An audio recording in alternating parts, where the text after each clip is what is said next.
Hey there, today I'll guide you through linking and using Shippo with Square. It's a breeze, so let's jump right in. Firstly, head over to Google and search for Shippo. Click on the first link that appears, and you'll be prompted to create an account. Simply follow the steps to sign up, entering your name, email address, and password. Once your account is set up, sign in to Shippo.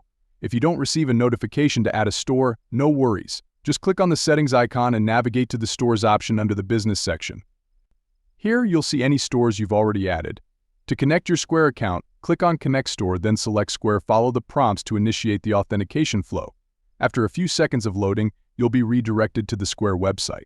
Sign in or sign up if needed, and grant permission to link your Square account with Shippo. Once completed, you'll see your Square account successfully added to Shippo.